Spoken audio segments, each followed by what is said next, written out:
Good morning, NE10 fans, and good morning, Julie. Thanks so much for joining us again for another episode of Coffee with the Commish.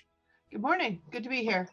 Julie, obviously, we had some more big news coming out of the league office last week regarding fall sports for our student athletes. And I think an important distinction to make is that the fall sports we're referring to are from 2020, not fall sports to 2021. But the announcement being obviously that the repositioned fall season that we were hopeful to have in the spring semester will not happen. What kind of insights can you share about what went into that discussion? Well, thanks, Steve. I think it's hard to be here really in the middle of January of 2021 and feel like we're talking yet again about another cancellation of something that is so important to our student athletes and to our institutions, and that is the conduct of competition. As you all know, when we made the difficult decision in December around basketball, we did so in the midst of ever worsening numbers from a public health perspective and state levels that were significantly higher than they were last summer when we made the initial decision to press pause on the fall sports. And at the time, I think everybody had the understanding and the commitment that we would do all that we could to see if we could reposition those fall sports. And, that was never done under any notion that we weren't true to our word in exploring every avenue of providing that opportunity for those fall sports.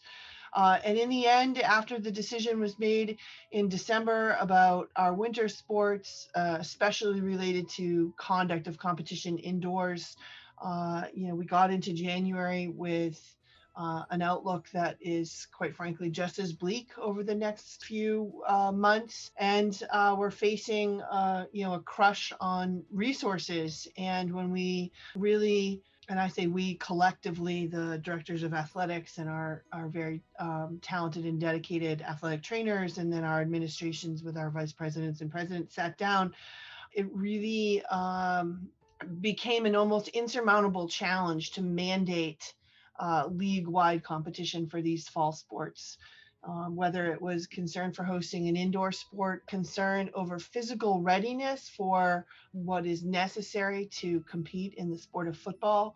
We did have several football programs that never even got to the point of a full team practice all fall, and ultimately needing to address the autonomy for a school to make that decision on their own on whether or not they felt that they could safely move forward with the resources necessary for those fall sports. So ultimately made the decision to not mandate that league play in those 7 traditional fall sports. In terms of impact for the fall, and you're right, and thank you for clarifying, this is not about next fall sports. We keep saying it, our eye is on bringing these teams back in a way that's healthy and safe for them. And we turn our attention to the spring sports who had their seasons canceled last March with the onset of this pandemic. And certainly we all hope and pray that by the fall, our fall sports student athletes are returning to campus in a vibrant atmosphere in the late summer and getting back to their teams and practicing the way we've done it in years past.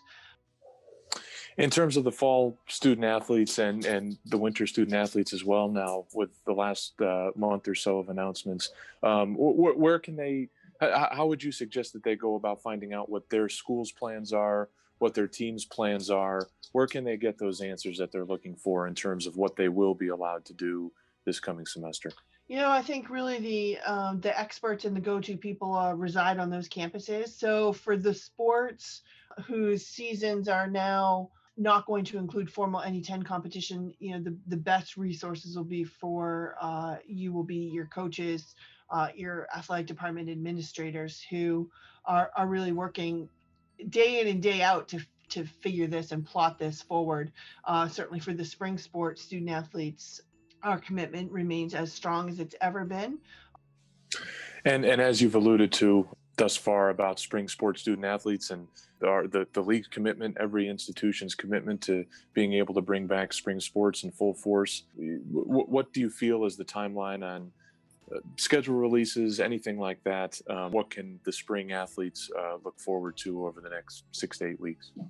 I think what we've learned, one of the hardest lessons for everybody that likes to that's in this business and is likes to control certain aspects, whether it's aspects of a contest or the conduct of a contest. What we've learned is that we have very little control over this. The control we do have is on planning and getting ready, making sure that our protocols for testing meet the expectations of our presidents, who, as I said earlier, top commitment is to protecting the health and safety of our campus communities and our local communities. So we have already begun to dig in on what that looks like for policies and procedures and working with the institutions on, what's going to be allowed on their campus. And I think we just keep taking steps. We're building towards that day of returns to, certainly conference competition by mid to late March. We're slated to start, on or around somewhere between the 17th and 20th of March in most of our conference sports. We have made schedule accommodations to address travel concerns as best we can, but we're working hard to make sure that everything we do is done with an eye towards good public health, attention to public health, and attention to the health and safety of the student athletes. So can't give an exact timeline, as it's things change by the day, but certainly if I don't want to miss an opportunity to say that, we're working towards those mid to late March onset of conference competition and making sure that student athletes are physically ready and able to play. I think the other lesson, besides not being in control, is that we have to be nimble and flexible, and we'll continue to do that. Julie, thanks so much for your time, Sure. and obviously we've had a couple of episodes in a row with some unfortunate news to share, but hopefully there is a silver lining coming very shortly. I think we've talked about it as a staff, we've talked about it as a league. We're incredibly grateful and thankful for the unity with which we've acted. The deliberations have been thoughtful, and no decision has been made certainly in haste. And we continue to say it, better times are ahead. And one of these days we'll be able to talk about all the great things that we're doing, and maybe not mention a word pandemic. So we're all hopeful that day is not too far in the future. Absolutely. Well, thank you again for your time, Sure. Commissioner Ruppert, and we'll talk to you soon. Cheers.